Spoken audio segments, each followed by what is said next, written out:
ఇవాళ బాసర ఆలయాన్ని విస్తరించడానికి 225 కోట్ల రూపాయలు ప్రాథమికంగా మంజూరు చేసి ఈరోజు బాసర ఆలయాన్ని విస్తరించే పనులను ప్రారంభించుకున్నామని చెప్పడానికి నేను చాలా సంతోషాన్ని వ్యక్తం చేస్తున్నా. ఇంకా బాసర ఆలయాన్ని విస్తరించడానికి ఇంకేమైనా అదనంగా నిధులు అవసరమైతే కూడా ఆ నిధులనిచ్చి దేశంలోనే బాసర సరస్వతి ఆలయం ఒక గొప్ప ఆలయంగా తీర్చిదిద్దడానికి ఈనాడు మన ప్రభుత్వం కట్టుబడి ఉన్నది. దాన్ని విస్తరించే బాధ్యత ఈ ప్రభుత్వం తీసుకుంటుంది. అదేవిధంగా పెద్దలు ప్రేమ్ సాగర్ రావు గారు సత్యనారాయణ స్వామి మందిరం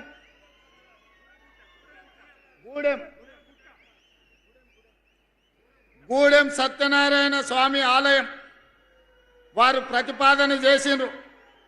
మిత్రులు ప్రేమ సాగర్ రావు గారి అభ్యర్థన మేరకు మా మిత్రులు బట్టి విక్రమార్క గారికి నేను విజ్ఞప్తి చేస్తున్నా.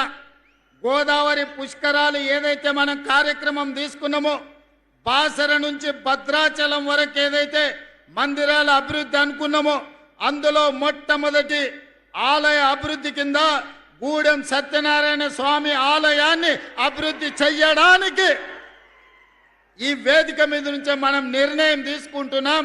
తక్షణమే అధికారులను కలెక్టర్లను ఆ ప్రాంతం పర్యటించి దాన్ని మొత్తం అంచనాలు సిద్ధం చేయండి.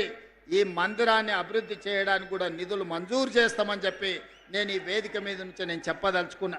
మిత్రులారా, ఇవాళ ఈ జిల్లాకు ఎంత చేసినా తక్కువనే, కానీ అట్లని మిగతా వాళ్ళలాగా చెయ్యకుండా వదిలేసే సమస్యనే లేదు. ఈ జిల్లాకి ఏమేమి కావాలో అంచనాలు సిద్ధం చేస్తున్నాం. ప్రతి 2 నెలలకు ఒక్కసారి తప్పకుండా ఈ జిల్లాకు వస్తూనే ఉంటా. వచ్చినప్పుడల్లా మీకు నిధులు తెస్తూనే ఉంటా. ఆనాడు కొట్లాట కోసం ఒక స్ఫూర్తి కోసం ఈ ఆదిలాబాదునే ఎన్నుకున్నాం నేను, మిత్రులు బట్టి విక్రమార్క గారు. ఈనాడు కూడా తెలంగాణ అభివృద్ధిని ఆదిలాబాదు ద్వారానే ప్రపంచానికి చూపించాలి. గోదావరి జలాలను ఒడిసి పట్టాలి. ఈ నేలను సస్యశ్యామలం చెయ్యాలి. ఈ ప్రాంతాన్ని అభివృద్ధి పదం వైపు నడిపించాలి. దానికోసం మీ అందరి సహకారం కావాలి.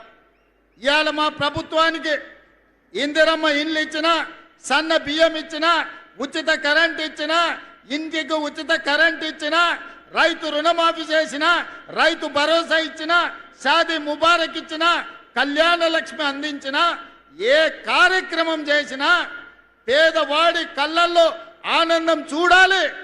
మేము పాలకులం కాదు, ప్రజలెన్నుకున్న సేవకులం. ప్రజలకు సేవ చెయ్యాలన్న ఆలోచనతోనే మీ ముందు నిలబడ్డం. అందుకే మిత్రులారా, ఆదిలాబాదు మీద ఈనాడు మాకున్న ప్రత్యేకమైన అభిమానం మీ గుండెల నిండా ఉన్నది. కాబట్టే ఎర్రటెండలో కూడా వేలాది